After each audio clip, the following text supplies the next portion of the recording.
বাংলা সাহিত্যের ইতিহাসে এমন কিছু চরিত্র ও গ্রন্থ রয়েছে যা আজও রহস্যের কুয়াশায় ঢাকা। সময় যত গড়িয়েছে তাদের নিয়ে বিতর্ক আর জিজ্ঞাসাও তত বেড়েছে। আজ আমরা এমনই এক রহস্যময় কবি ও তার আশ্চর্য সৃষ্টির কথা বলবো। তিনি রামাই পণ্ডিত, আর তার অনবদ্য সৃষ্টি হল শূন্য পুরাণ। সুধীজন, শুভ সময়। Autobiography of Bengali writer Facebook page ও ইউটিউব চ্যানেলের নতুন পর্বে আপনাদের স্বাগত। আজ আমাদের যাত্রাপথ মধ্যযুগের বাংলা, যেখানে ধর্ম, সমাজ আর ক্ষমতা মিলেমিশে একাকার হয়ে গিয়েছে। এই সময়েরই এক রহস্যময় চরিত্র রামাই পণ্ডিত। কে ছিলেন তিনি? ঠিক কোন সময় তার আবির্ভাব? আর তার লেখা শূন্য পুরাণ কেন এত গুরুত্বপূর্ণ এবং বিতর্কিত? চলুন আজ আমরা এই সব প্রশ্নের উত্তর খোঁজবার চেষ্টা করি। আজকের শিরোনাম রামাই পণ্ডিত ও তার রহস্যময় শূন্য পুরাণ। প্রথমেই আসি রামাই পণ্ডিতের পরিচয় নিয়ে। এখানেই শুরু হয় প্রথম রহস্য। তিনি ঠিক কোন শতাব্দীর মানুষ তা নিয়ে পণ্ডিতদের মধ্যে বিস্তর মতভেদ রয়েছে। কেউ বলেন তিনি দশম বা একাদশ শতকের মানুষ, রাজা লাও সেনের সভাকবি ময়ূরভট্টের সমসাময়িক। আবার কোনো কোনো গবেষকদের মতে তিনি ত্রয়োদশ বা চতুর্দশ শতকেও বেঁচেছিলেন। তার জন্ম পরিচয় নিয়েও নানা কথা প্রচলিত আছে। কোনো কোনো কাহিনী অনুসারে তিনি ছিলেন একজন ব্রাহ্মণ ঋষির পুত্র, যিনি অল্প বয়সেই পিতৃহীন হন এবং ধর্ম ঠাকুরের উপাসকদের কাছে পালিত হন। আবার ঘনারাম চক্রবর্তী তার ধর্মমঙ্গল কাব্যে বলেছেন তিনি বৈত্যবর্ণে জন্মগ্রহণ করেছিলেন। এই সমস্ত ভিন্ন ভিন্ন তথ্য তাকে আরও রহস্যমণ্ডিত করে তোলে। রামাই পণ্ডিতের সবচেয়ে বড় পরিচয়, তিনি ছিলেন ধর্ম ঠাকুর পূজার প্রথম প্রচারক এবং সংগঠক। বাংলায় পাল সাম্রাজ্যের পতন এবং সেন শাসনের আবির্ভাব, বৌদ্ধ ধর্ম ও ব্রাহ্মণ ধর্মের মধ্যে যে সংঘাত ও সমন্বয়ের শুরু হয়েছিল, ঠিক সেই প্রেক্ষাপটেই জন্ম নেয় এক লৌকিক ধর্মমত, ধর্মপূজা। ধর্ম ঠাকুর ছিলেন এই ধর্মমতের কেন্দ্রবিন্দু। তিনি শূন্য, নিরাকার, অব্যক্ত। রামাই পণ্ডিত এই শূন্যরূপী ঈশ্বরের উপাসনার কথাই প্রচার করেছিলেন। তার বিখ্যাত গ্রন্থ শূন্য পুরাণ এর মূল ভাবনাই হল এই শূন্যবাদ, যা অনেকাংশে বৌদ্ধ শূন্যবাদের দ্বারা প্রভাবিত।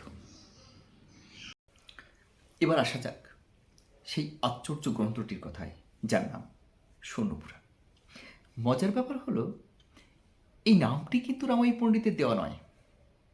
সম্পাদক নগেন্দ্রনাথ বসু প্রথমবার কয়েকটি পুঁথি একত্রিত করে এই নামে প্রকাশ করেন, এবং এটির প্রথমে নাম ছিল হাকন্দ পুরাণ বা আগম পুরাণ। এটি মূলত একটি চম্পুকাব্য, অর্থাৎ গদ্য ও পদ্যের মিশ্রণের লেখা। এর মোট 51টি অধ্যায়ের প্রথম 5টিতে রয়েছে সৃষ্টিতত্ত্ব। কিভাবে শূন্য থেকে এই মহাবিশ্বের সৃষ্টি হলো তার এক অনবদ্য বর্ণনা রয়েছে এখানে।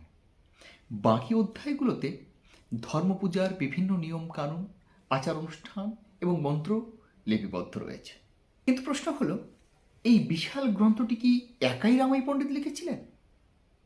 আধুনিক গবেষকরা একটি বিষয়ে একমত যে শূন্য পুরাণ কোনো একজন কবির সৃষ্টি নয়। এটি দশম থেকে অষ্টাদশ শতক, এই দীর্ঘ সময় ধরে বিভিন্ন কবির হাতে রচিত এবং পরিমার্জিত হয়েছে। রামাই পণ্ডিত ছিলেন এর আদি রচয়িতা বা ধর্মপূজার প্রথম পুরোহিত। তাই পরবর্তীকালে লেখকরা তার প্রতি শ্রদ্ধা জানিয়ে নিজেদেরকে রামাই পণ্ডিত নামেই পরিচিত করেছেন। ডক্টর সুকুমার সেন থেকে শুরু করে ডক্টর মোহাম্মদ শহীদুল্লাহ সকলেই এই বহু লেখকের তত্ত্বকে সমর্থন করেন। শূন্যপূরণ নিয়ে আলোচনার সবথেকে গুরুত্বপূর্ণ ও বিতর্কিত অংশটি হল তার শুরুর অংশ, অর্থাৎ নিরঞ্জনের রুষ্মা অধ্যায়টি। রুষ্মা শব্দটির অর্থ হচ্ছে ক্রোধ বা রাগ। এই অংশে বলা হয়েছে ধর্মঠাকুর ব্রাহ্মণদের অত্যাচারে ক্ষুব্ধ হয়ে মত্তে যবন বা মুসলমান রূপে অবতীর্ণ হন।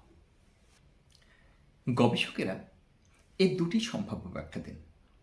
এক পক্ষের মতে এটি বাংলার তুর্কি আক্রমণের ভয়াবহতার একটি শৈল্পিক প্রতিচ্ছবি। ব্রাহ্মণদের অত্যাচারে নিম্নবর্গের মানুষ এতটাই প্রীত ছিল যে তারা তুর্কি আক্রমণকে মুক্তির পথ হিসেবে দেখেছিলেন। অপরপক্ষের মতে এটি হিন্দু ইসলামের মধ্যে এক সমন্বয় সাধনের চেষ্টা। নতুন শাসকদের ধর্মকে পুরাতন বিশ্বাসের সঙ্গে মিলিয়ে দিয়ে দুই সম্প্রদায়ের মধ্যে সম্প্রীতি স্থাপনের একটি প্রয়াস। তবে অধিকাংশ পণ্ডিতগণই মনে করেন নিরঞ্জনের রুষ্মাটি মূলত শূন্যপূরণের অংশ নয়, এটি চতুর্দশ শতাব্দীর কোনো এক সময়ে প্রক্ষিপ্ত বা সংযোজিত হয়েছে। তাহলে আমরা শেষ পর্যন্ত কি বলতে পারি? রামাই পণ্ডিত একজন ঐতিহাসিক চরিত্র, যিনি মধ্যযুগের বাংলার এক যুগান্তকারী ধর্মীয় আন্দোলনের সূচনা করেছিলেন। তার নামে প্রচলিত শূন্যপুরাণ কেবল একটি ধর্মের গ্রন্থ নয়, এটি মধ্যযুগের বাংলার সমাজ, রাজনীতি এবং ধর্মীয় বিতর্কের এক জীবন্ত দলিল। এই পুঁথিটি আমাদের শেখায় কিভাবে সময়ের সাথে মানুষের বিশ্বাস বদলায়, কিভাবে সংঘাতের মধ্য দিয়ে সমন্বয়ের জন্ম হয়, আর কিভাবে একটি জাতির ইতিহাস তার সাহিত্যের পাতায় অক্ষয় হয়ে থাকে।